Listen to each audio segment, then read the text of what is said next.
Welcome back. From last couple of sessions, we have been installing tool and Kubernetes clusters for local development and testing.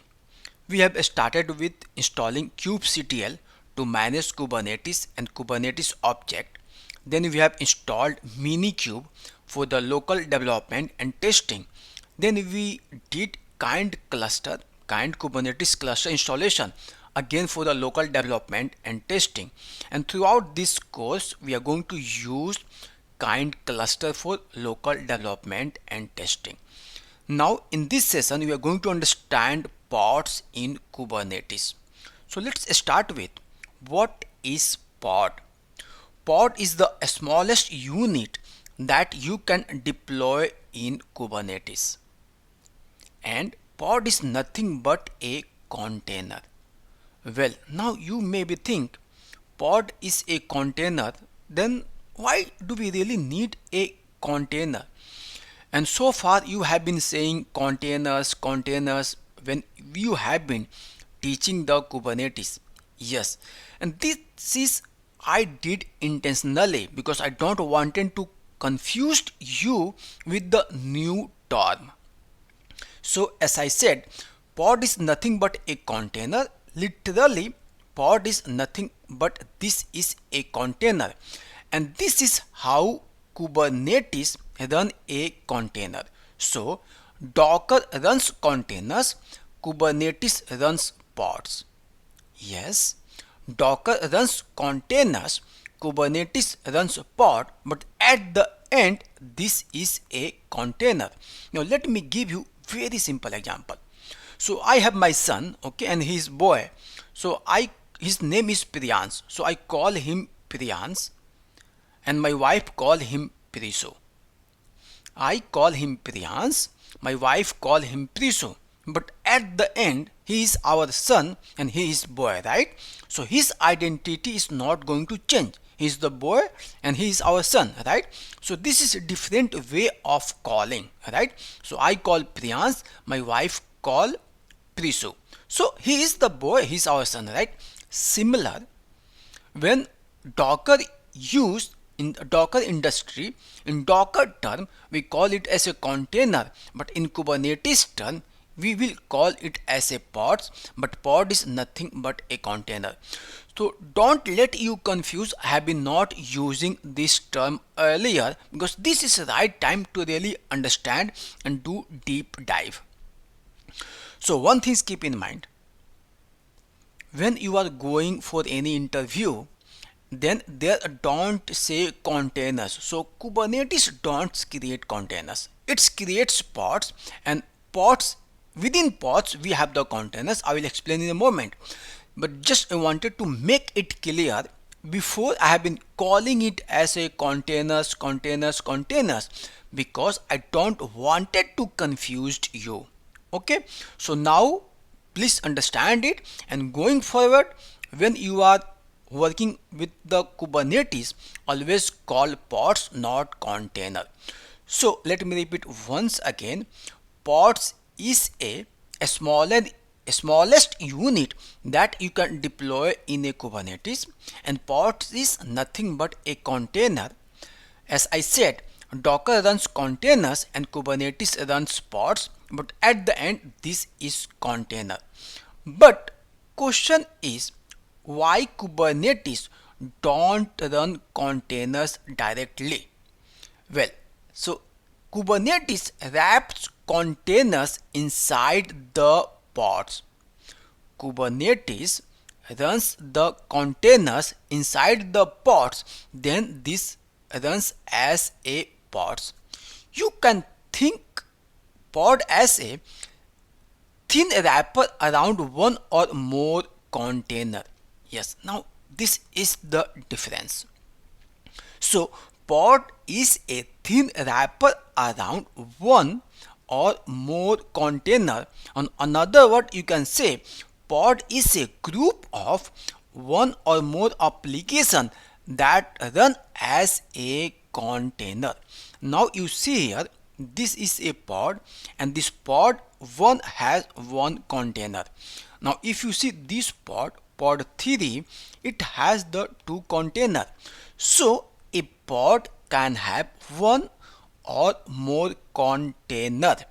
So along with that, not only one or more container, but with extra features that Kubernetes need to manage them properly.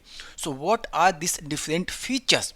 Shared storage. Yes, so a pod could have the multiple containers, and this pod could have the shared storage, and this is called as a volume.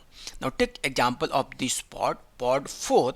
Here we have, you see, we have 3 container and it has the shared storage. It has also shared networking. So you see it has unique IP address, and this is unique IP address of this pod. So here we have 3 containers, but it has unique IP address.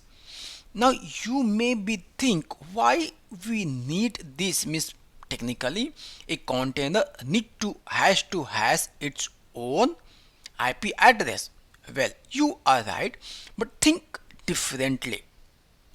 Let's say if you have the application and it has another helper application and that need to be run together, right? Then don't you think this is good concept? Now let me give you a real example. So let's say you have the application that's working well, but this application has another application that refresh the token. So in this case we can run both application together, right?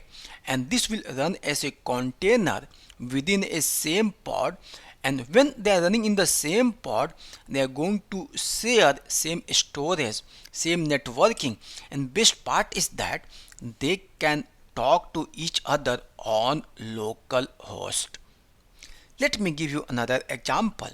So let's say we have the two application, you have two application, and one application producing the data and another application is consuming the data.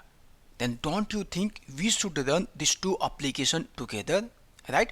Because they need to talk to each other at very low latency, right? This need to be as close as possible. So that is concept, and these are some important features that Kubernetes keep in mind while designing the pod. So at the core, pods run one or more container. It has shared network and storage, IP address, and it's all run together on a single node. So when we create a pod and Kubernetes will create a pod, so this will run on a single node. So now again, if you try to understand my example, so when let's say we have the two application and these two applications need to run together, right? So let's say if this is the data feeding application and this is data generating application, and when we create the pod and Kubernetes runs these pods on the different worker node. So if this pod is going on the this container going on a different node, this is going on the different node, right? So it's become, means we will have the little bit latency, right? And we don't want, because naturally this need to be run together, right? So because of this, Kubernetes comes up with this feature, and this is really helpful. So again, this depends how you want to use. In the industry, people use one container within one pod. Also people use multiple containers within one pod. So again, based on your needs and use case, you can use it. Well, now we understood what is pod. Now let's understand how do we create a pod. So again, there is two way we can create a pod. One is a imperative. This is quick and CLI based, and this is exactly similar the way we create a container, right? How do we create a container in imperative way? We write docker run, then container name, then image, right? And it's go and fetch the image from the Docker Hub and it's create the container, right? Similarly, if you want to create a pods in imperative approach in Kubernetes, you can run this command kubectl run, and this is the name and this is the image. It will go ahead and create a nginx pod. Now again, now just compare it. If you need to create the container with the Docker, what we do? We type docker, right? Then run, run. Okay, let me write again. Docker run, right? Run. Then we pass the name of container, let's say X, then image nginx, right? So this is exactly similar how we create pods in Kubernetes in imperative way. There is no difference. Now there's another way we also seen in the Docker, right? So here this is called imperative approach, YAML based manifest based approach. So here we define our pods specification in a YAML file similar to this. So here we define we want to create what pod, and this is a specification, container specification, and this is metadata. And to create that, we run this command kubectl apply -f, then the name of the YAML file, and this will go ahead and create a pods for us. So again, as I said, similar to the container, the way we create in the Docker, we can create pods in the Kubernetes, and both imperative and declarative approach. So that's pretty much I wanted to cover here. I wanted to explain you what is pod, what pods means, and what are some additional features comes with the pods as compared to containers. And we have the two approach, one is imperative, one is declarative, creating a pods.